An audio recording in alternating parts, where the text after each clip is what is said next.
Okay, a quick disclaimer. The following reading vlog is Lord of Eternal Night by Ben Alderson, which is um a gay Beauty and the Beast retelling about a vampire and a witch. Um, and I have been waiting for this book since I found out that Ben Alderson existed. This is an 18 plus book. It is a very smutty book. So even though my videos always say not made for kids, and I'm really sure that all of my audience is adults, if you happen to be somehow below the age of 18 and have found my channel, go watch one of the other videos. Without any further ado, here comes my absolutely feral reading vlog of Lord of Eternal Night by Ben Alderson. Hello, I'm back on my bullshit. Since I can't yet buy a paperback copy in the US because it doesn't ship there, I'm gonna hold up my hand and put the little like picture over it and be like, wow, it's an ebook, because it's an ebook, because I'm reading it on my phone, but I'm filming on my phone at the same time, so gonna do that. Let's get into it. Let's read it. Okay, so first reaction. So our protagonist named Jack is a witch, and his entire village is like under a curse because of the creatures, what they're calling it, which is the vampire in the castle at the top of the hill. And apparently yearly, kind of like King Kong, the village sacrifices a person to go up and try to like break the spell, to break the curse and free the village of the curse. Jack's mother is the head of the village and also like the head of the coven of the witches, and she's like sending him she's sending him because it's his turn, it's his year to be basically a tribute. I don't remember what they're actually called, but he is being sent there to kill the beast with his fiery witchy powers. And I'm so excited. You guys, when they met, the vampire just said, I'm gonna paraphrase because I don't have the book in front of me. The vampire basically just said, "You know nothing yet of pain." And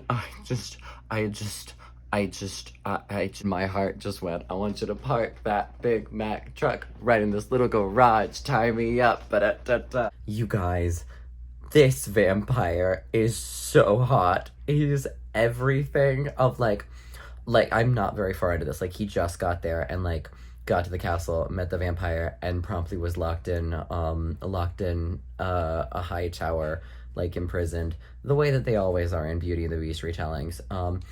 And he's just such a like staying in the shadows, mysterious, like very like everything I always wanted from Barnabas Collins in Dark Shadows, but never got. And it's so good. Oh shit, he set the castle on fire?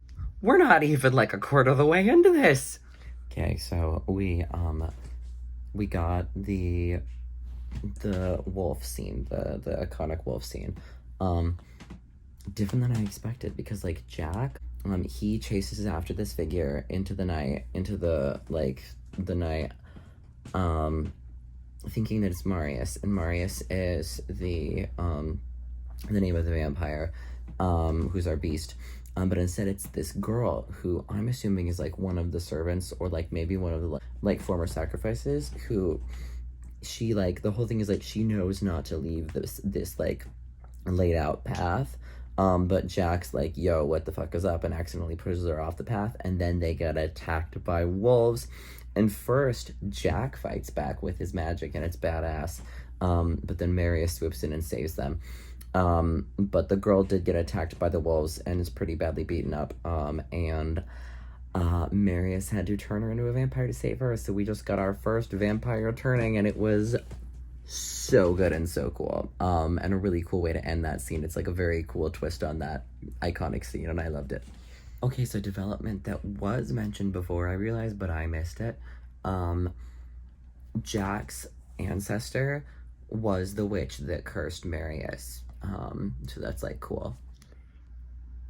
We just had our first steamy scene, and it was the best callback to Dracula I've read in a hot second. When I say a hot second, I mean hot. You guys, they had a library scene. I love this story so much.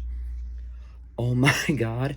Okay, so the tributes, they're called claims, not tributes, sorry. Um the claims, he writes books about them when he falls in love with them. This is so cute. This is also very smutty, but so cute.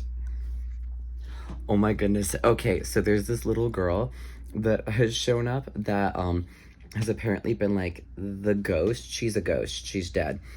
I don't know why she's haunting the castle yet, but she's like shown up and has been like helping Jack. Like she gave Jack the key to escape the first night and like a bunch of stuff. And she really reminds me of Sarah from the original Dark Shadows TV show, who is she's a ghost that is like there with Maggie when Maggie is captured by Barnabas Collins. I guess spoiler alert, but Dark Shadows has been around since literally the 60s, so like get on Amazon Prime and watch it. Do your homework. But yeah, I'm loving all of the references to different vampire stories in this. Like this is really well researched. Or maybe I'm projecting, but who knows? That hot spring scene. That was a very hot spring, if you know what I mean.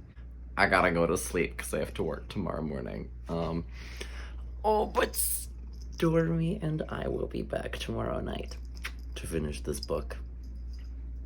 Sleep well. Hi, friends. It's the next day. I am on my lunch break at work. I'm gonna read in the park. Let's finish this book. Okay, so we just found out why Marius was cursed, and it's so sad. It's so sad, guys. It's not at all what you think. I'm not gonna spoil it. But a really big factor is that Jack, what we just found out, was named after the first claim that Marius ever had. And they apparently like even look like each other. And it's like a really big distressor for Marius, and it's really sad, and I love it. I'll check back in a bit. Alright, I'm back. I'm off work. We are 80% into the book, almost to the final battle. It's super horror-esque, because the vampire, like, side of him is taken over, so he's stalking Jacques through the castle. And basically, if Jacques, I don't know, one of them, Jack dies, then Marius is free, and the witches are gonna die forever. But it's super horrific. It's super great. It's also really hot at the same time because I need to go back to therapy. Let's finish this fucking book. Okay, I finished the book. That ending was the craziest. Like, that was such a good, like, big battle scene. And then the actual ending, like the twist at the end, while I saw it coming, I didn't expect it to be that both gay, campy, and just punk rock. Like, that's just my thoughts on it. It was a punk rock ending. Little emo me would have loved this book. And this is everything I needed and more. So 5 stars immediately.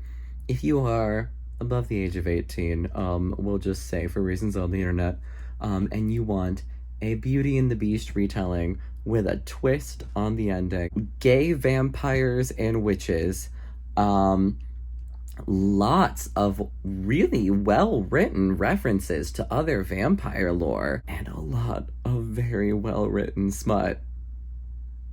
Read Lord of Eternal Night by Ben Alderson. Do it. Thanks for sticking around and helping out. Until next time, this has been the Bye Book Boy, and I am saying bye.